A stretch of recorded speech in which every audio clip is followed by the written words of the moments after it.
I was gonna make a Thoughts from Places video from Dublin, but then I realized that you took all of my footage and used it in your Dublin video, so I'm left with just this clip of a woman smelling her pit in shame like she is an opponent of the Swindon Town Swoodly Poopers. Who, by the way, Hank, have 3 games left in their entire FIFA 11 history and are on the cusp of winning the Barclays Premier League, link in the doobly-doo. So Hank, I was pretty upset with you for borrowing all of my footage from Dublin, but then something much more important happened. I began to develop a cold sore. You can't really see it, but you know how you know you're gonna get one before you get one? Yeah, I know I'm gonna get one. So Hank, why is that such a big deal? Well, on Thursday, I'm going to be in a Google Plus hangout with the President of the United States, Barack Obama, and I am probably going to have a cold sore. My only hope of not having a cold sore is this stuff, Abreva, which is the only FDA-approved medication for cold sores and literally costs more than gold.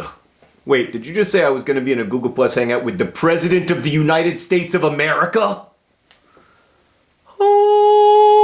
Is the sound that my anxiety makes. Hank, I have no idea why this happened, but someone at Google called me a couple days ago and was like, do you want to hang out with the president? And I was like, it depends. The president of what? Because I just hung out with the president of DFTBA Records, Hank Green, for like a week and a half, and it was alright, but I wouldn't do it again. And they were like, yeah, the president of the United States, Barack Obama, do you want to be in a Google hangout and ask him a few questions? And I was like, okay. So Hank, I am going to get to ask the president some questions. I'm going to improvise a bit, but I have prepared a few. My first question is, hi, Mr. President. My name's John Green. Oh my god, what is air? Then I also have, would you rather fight 10 duck-sized horses or 1 horse-sized duck? And of course, Mr. President, I can't help but notice that Canada got rid of its 1-cent coin and nothing bad happened. How do we still live in a world with pennies? And then of course I have to ask him who the F is Hank. By the way, Hank, you can also ask questions to the president, as can anyone. There is a link in the doobly-doo to submit your questions. There's also a link in the doobly-doo to RSVP to the hangout or whatever. I don't understand this terminology. But basically it'll be live on YouTube at 4:50 p.m. Eastern time on Thursday. I will be the one with the cold sore. Anyway, Hank, I'm intellectually aware of the fact that the President of the United States doesn't care if I have a cold sore, and also that he will forget who I am within like 4 seconds of the end of the Google Hangout so that he can go back to like